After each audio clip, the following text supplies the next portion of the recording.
Bonjour et bienvenue. Si vous êtes ici, c'est que la photographie animalière vous passionne certainement et peut-être vous aimeriez apprendre de nouvelles astuces pour progresser plus facilement.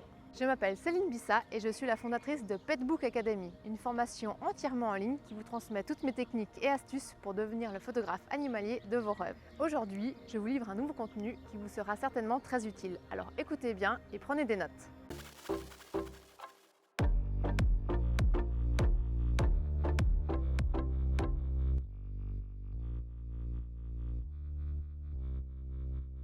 Aujourd'hui, je vais vous parler de comment on prépare bien un animal avant une séance photo. Alors, avant la séance photo, j'envoie toujours aux propriétaires des animaux un petit récapitulatif pour qu'ils puissent bien les préparer. Donc au niveau du pelage et des poils, c'est important que l'animal soit bien propre. Donc soit une bonne douche, un bon toilettage ou un bon brossage. Il faut également que l'animal ait pu se défouler avant la séance, surtout pour les chiens et les chevaux. Sinon, il risque de ne pas être très attentif aux demandes et de devoir passer la séance à courir partout et à tout sentir. Pour les chiens, il est également important que les ordres de base comme assis et reste soient bien acquis. En effet, il faut quand même que l'animal se tienne bien pendant la séance si on veut réussir à prendre des photos. Également, je demande aux maîtres de se préparer à la séance photo et de s'investir. Donc regardez des exemples, qu'est-ce qu'ils ont envie de faire comme pose, c'est important qu'ils sachent un petit peu ce qu'ils ont envie de faire ce jour-là. Et puis le jour J, je me présente toujours à l'animal. Donc c'est important qu'il nous considère comme un ami et pas juste un inconnu derrière un appareil photo.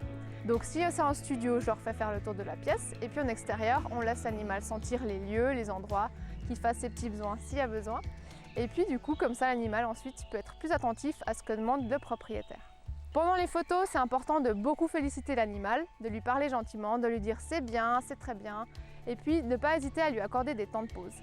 Les animaux ont besoin aussi de prendre un petit peu l'air et puis parfois il faut arrêter la séance photo et puis les laisser voir et faire autre chose parce que pour eux c'est beaucoup d'attention. Donc il ne faut pas hésiter à prendre des temps de pause, leur faire boire, leur faire faire un petit tour autant qu'il faille pour que l'animal soit bien attentif et content durant la séance photo.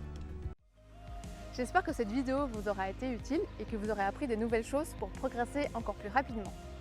Si vous êtes intéressé par la formation complète, dans laquelle nous aborderons tous les aspects techniques, les outils, les réglages, mais également comment faire poser les animaux, comment préparer la séance, choisir la bonne lumière ou le bon lieu, alors cliquez sur le lien ci-dessous.